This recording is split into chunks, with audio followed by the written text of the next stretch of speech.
Japanese media has had a long history of being localized for international markets. We have come quite a ways from Astro Boy and Gigantor being the household names of Japanese animation, and Henry Saperstein's handling of the Showa Godzilla series in the Western market, as well as the multitude of Hawaiian English dubs of countless anime and tokusatsu. Star Rangers, anyone?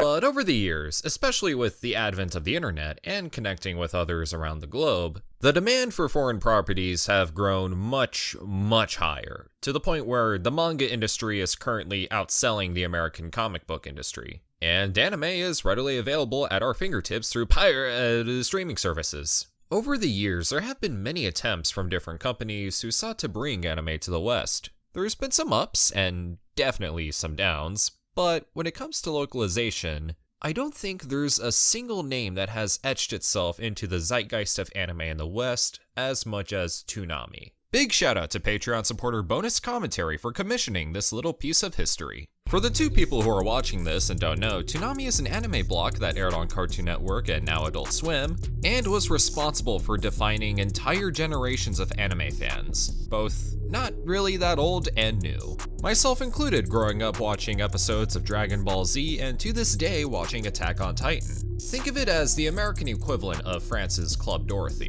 French. Toonami's earliest beginnings started in March of 1997, where it was launched as Cartoon Network's action block airing on weekday afternoons, hosted by Moltar of the Space Ghost series, voiced by C. Martin Croker, who voiced him in the past. This block would feature shows like Thundercats, Beast Wars, The Super Friends, as well as Cartoon Roulette. But Toonami's hottest sellers would undoubtedly be their airings of adaptations and localizations of Japanese properties. When 1999 came around, that was when Toonami would feature its official mascot for years to come. Ladies and gentlemen, Tom, also known as Toonami Operations Module. Tom would become the poster boy for Toonami, as he is the first piece of iconography that comes to mind once the name is heard. He would be voiced by Sonny Strait, who's most famously known for voicing Krillin in Dragon Ball Z. Tom welcomes you aboard the spaceship known as the Absolution, as he would continue to broadcast the now famous action block.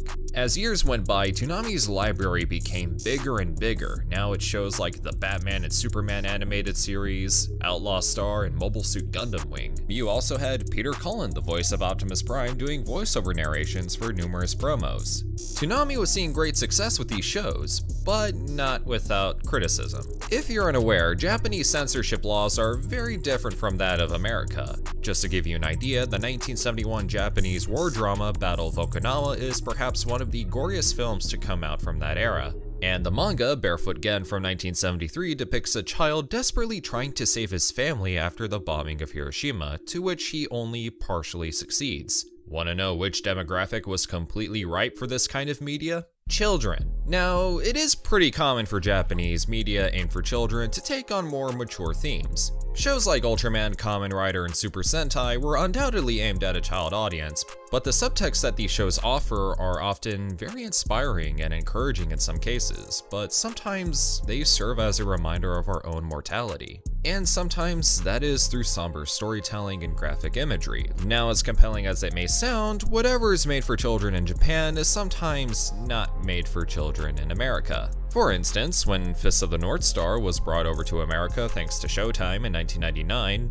it was not only slammed for its outdated animation for the time, but its graphic depictions of violence. Because of this, the show's ratings declined only further and further, especially as it kept getting pushed back to later time slots, as it would ultimately be cancelled after episode 36 out of 152. Keep in mind, this show is beloved in Japan, especially with children. Going back to Toonami, the amount of blood and dismemberment depicted in Dragon Ball Z was enough to cause a big stir within families. And it is because of this backlash that Toonami would introduce a late-night block exclusive to weekends known as the Midnight Run, where the more violent and uncut versions of their shows would air, leaving the censored and toned-down versions for weekday afternoons. So if you wanted to listen to the characters of Gundam Wing say curse words, or watch Cell horrifically murder people, you had to wait until the weekend and stay up. There was also the Toonami Rising Sun block, which began in 2000, before it unfortunately got scrapped entirely to avoid competing with Kids WB, Cartoon Network's sister network. 2000 also marked the beginning of the Total Immersion events that coincided with Toonami's broadcasts and were available on their website. The first of these was The Intruder, marking the introduction of Tom's AI companion Sarah, voiced by Sally Timms, about a monster that was aboard the Absolution Ridley Scott style, ending with Tom meeting his unfortunate demise. Also beginning in 2000 was the trend of Tom receiving upgrades thanks to Sarah, as Tom 2 would be voiced by the legendary Steve Blum, or is it Steve Bloom? I don't know, who would be the main voice of the character to this day. However, it was at this time where Toonami wasn't quite staying true to its action block title, as they also had programmings for Scooby-Doo and Goosebumps, mainly due to the overlap with Kids WB. But this was only for a short amount of time until it was decided that Toonami would be removed from Kids WB and remain exclusive to Cartoon Network.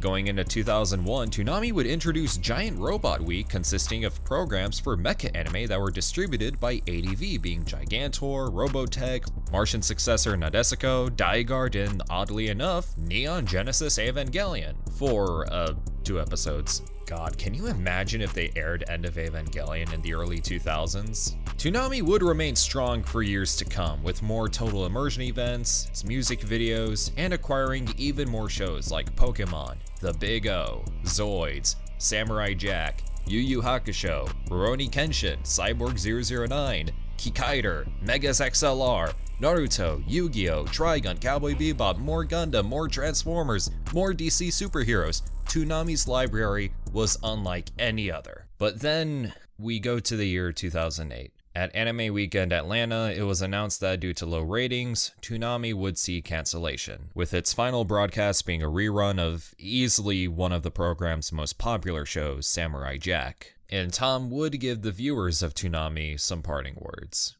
This is the end, beautiful friends. It's been a lot of fun, and we'd like to thank each and every one of you who've made this journey with us. Toonami wouldn't have been anything without you. So, until we meet again, stay gold.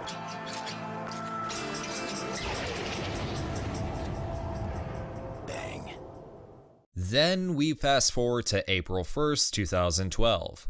Cartoon Network's default late-night block Adult Swim was doing its annual airing of The Room, only to be interrupted by a familiar face.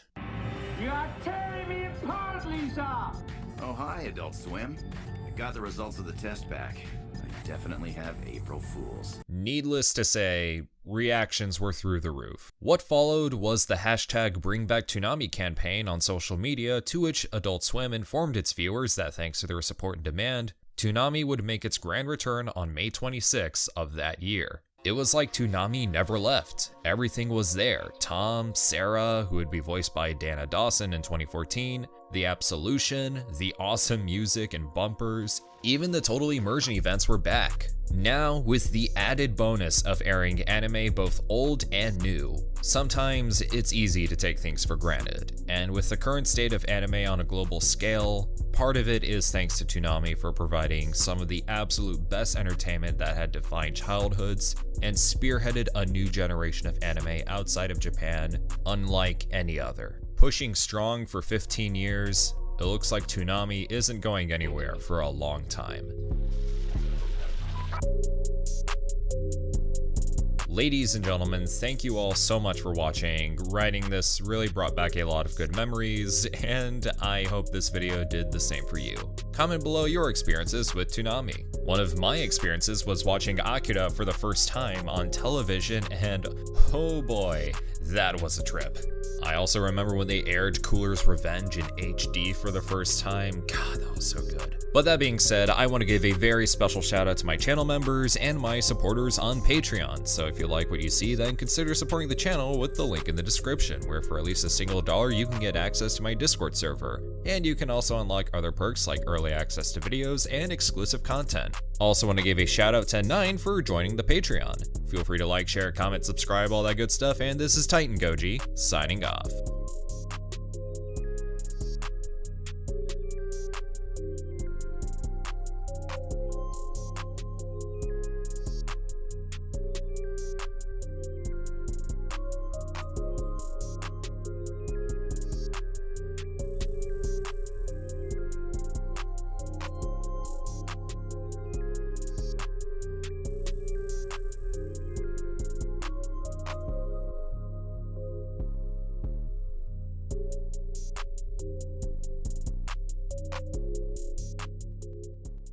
Ah, the French